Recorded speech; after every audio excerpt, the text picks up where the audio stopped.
It's June 2026, and if you're planning to take the MCAT in September, this is exactly what you need to do to get a 515 plus. Step 1, you're going to jump in and take a diagnostic test immediately. I've seen a lot of people waste time belly aching about whether they should take this one or that one, this company or that, which order they should take them in. It doesn't matter. One of the biggest reasons people fail to improve on the MCAT is because their anxiety tells them to over-prepare rather than jumping into the ring and starting to practice. This brings us to our first and perhaps the most critical rule for effective MCAT prep. Always take your full-length exams in realistic conditions. That means 8 a.m. to 3:30 p.m. Realistic breaks, realistic food, realistic sleep the night before. Don't fudge this. The adult learning theory principle of state-based learning tells us that when you practice in a representative environment, you will improve faster. Don't let anxiety tell you to take it slow, do it over the course of several days. That is a less effective way to use your time. Once you've done that exam, you're going to move into what I call a study cycle. Now, I've put a link in the description where you can download an Excel sheet that'll guide you through how to study your exam. You can also make one yourself. It takes about 2 seconds, especially with the help of something like Google Gemini AI. Basically, you're going to go through every single question on that exam, and you're going to answer 4 questions for yourself about every single response you gave on that MCAT. Number 1, what was the deliverable of the question? This means what task did you have to perform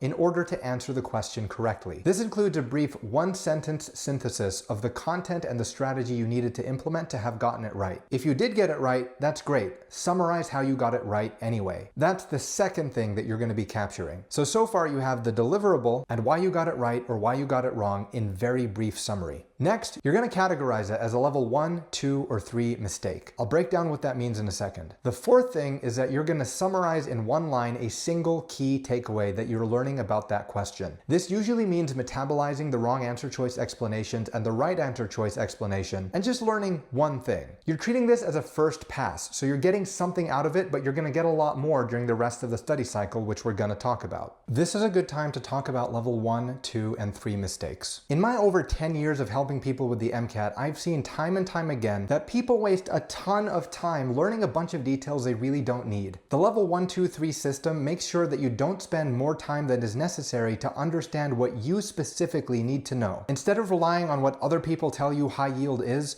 you'll learn based on your individual strengths and areas of opportunity what high yield means for you. So every mistake that you make on the MCAT, you're going to categorize into a level 1, 2, or 3 mistake. A level 1 mistake is something small and silly, like forgetting to carry a 1. This isn't something you really need to learn anything new in order to remedy. You just need more practice. A level 2 mistake is a little bit more in depth than that. It's where you knew the main idea, but you had 1 or 2 core misconceptions that led you to get their answer wrong. So you're not going to have to learn a new subject from the ground up, but you are going to have to consult some resources and clarify your misunderstanding. This is like confusing 2 of the kinematic equations, or confusing Erik Erikson with Kohlberg. A level 3 mistake is a massive, massive area of opportunity. This is something where you had no idea what geometrical optics was. A level 3 mistake is something you're going to have to build from the ground up. And when we're talking about the study cycle methodology, we'll talk about what to do that effectively. You've taken your exam, you've reviewed every question. Now, how are you going to mine points out of that? This brings us into the core of your study cycle. Now, before you even get into it, it's important that you build out a study schedule that works for you. I'm not going to go super in depth on how to do that here, but you want to make sure you're using something like Google Calendar or something you can visually see what you're supposed to do. That way, you're not having to decide day in and day out exactly how much and what you're going to study. Always start by putting in your sleep time and your wake time into that schedule. Follow up by putting in the things that matter to your wellness: diet, sleep, exercise, social wellness,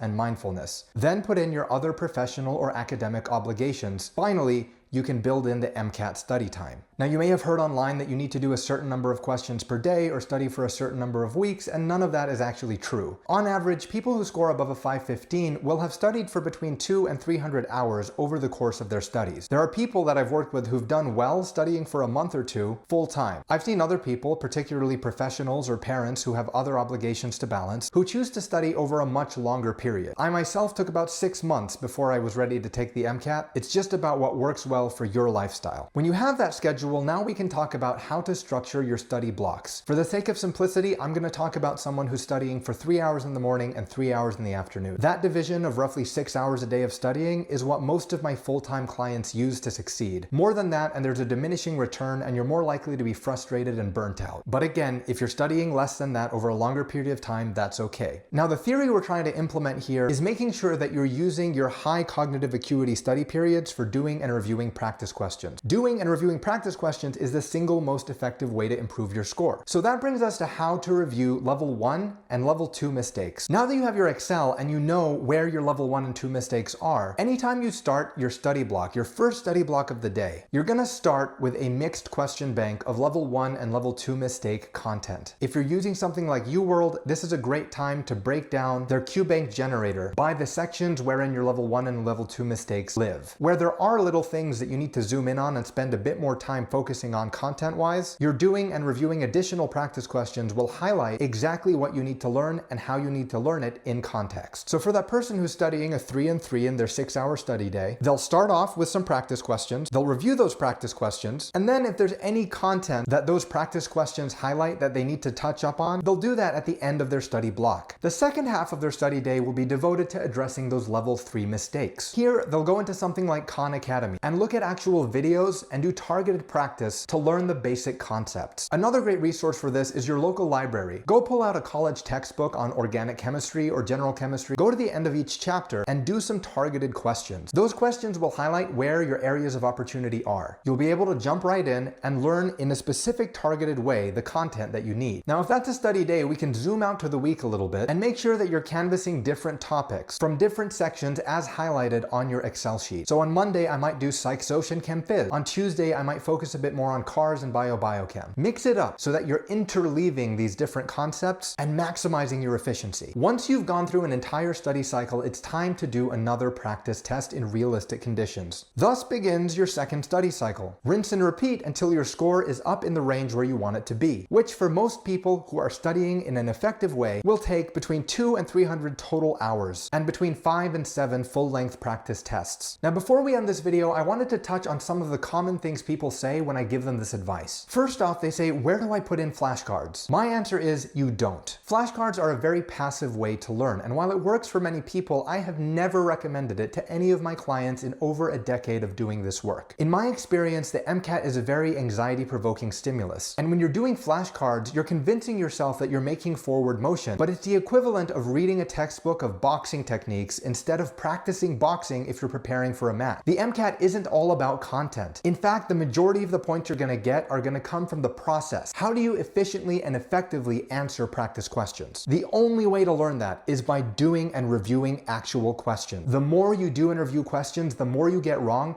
the more you'll be exposing yourself to anxiety and setting yourself up to feel calm and confident on test day. The most common thing I hear from people who have to retake the exam or retake it multiple times is that they started with a dedicated content phase, which often includes flashcards. Don't do that. Starting with practice questions and including practice questions on every single study day is one of the most effective ways to make your score climb. Finally, please don't waste time trying to optimize what order you take practice tests in, what textbook you use. Honestly, the mitochondria is the powerhouse of the cell, no matter where you learn that. If you're paying for content resources in 2026, where information is freely available to everybody, you're doing something wrong. Now, depending on your goals and your strengths and weaknesses as a student, taking a prep course may be helpful, but that really depends on you. In my 10 years of experience, I've also seen 4 common patterns that keep people's score from going up even when they're using an effective study strategy. If you want me to make a video on that, leave a comment below and make sure that you're subscribed so you don't miss it. Lastly, remember, I'm a high school dropout, and if I could do it, so can you. Keep up the great work one step at a time. Future doctor, I'll see you in the next one.